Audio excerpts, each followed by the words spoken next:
Most people think copying others is a conscious choice, something people do intentionally to fit in or learn, but in reality, much of human imitation happens automatically, beneath awareness, driven by deep psychological and neurological mechanisms that evolved to help us survive, connect, and navigate complex social environments.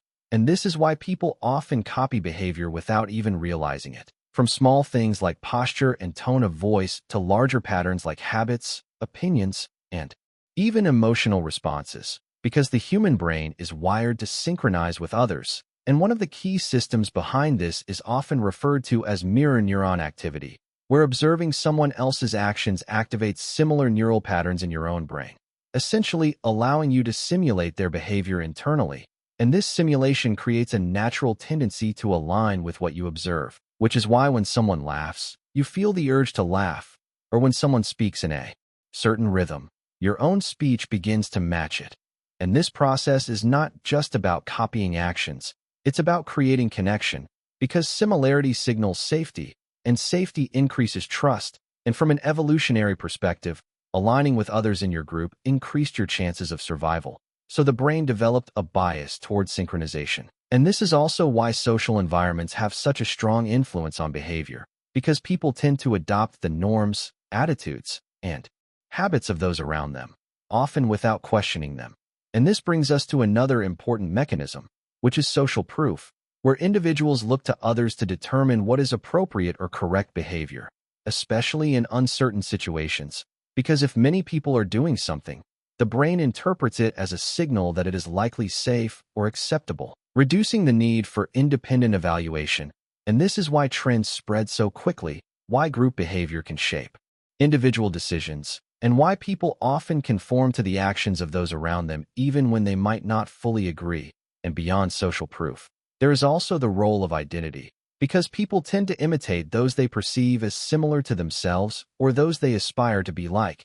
And this creates a powerful link between imitation and belonging, because by copying behavior, individuals reinforce their connection to a group or align themselves with a desired identity.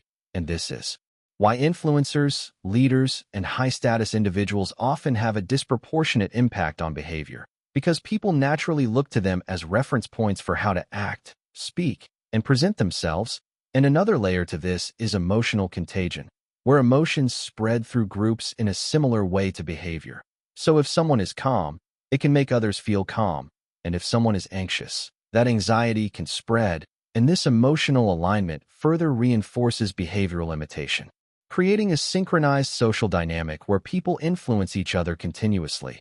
And then there is the concept of efficiency, because copying others is cognitively easier than figuring everything out from scratch, and the brain is designed to conserve energy.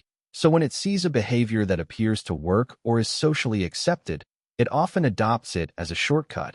And this is why habits, trends, and cultural norms can persist and spread even without deliberate reasoning. And however, it's important to understand that imitation is not inherently negative, because it is one of the primary ways humans learn, adapt, and build relationships. But it becomes problematic when it happens unconsciously in ways that conflict with your goals or values. And this is where awareness becomes crucial, because once you recognize how strongly your environment and the people around you influence your behavior, you can begin to choose more intentionally what you adopt and what you don't. And this shifts imitation from something automatic to something strategic. And ultimately, the reason people copy behavior is not because they lack originality, but because their brains are designed to prioritize connection, efficiency, and survival. And those same mechanisms that help us learn and bond can also shape our behavior in ways we don't notice. And once you understand how deeply this process is embedded in human psychology, you begin to see it everywhere, in conversations, in social groups, in trends, and in everyday interactions. And once you see how easily behavior spreads from one person to another, you can't unsee it.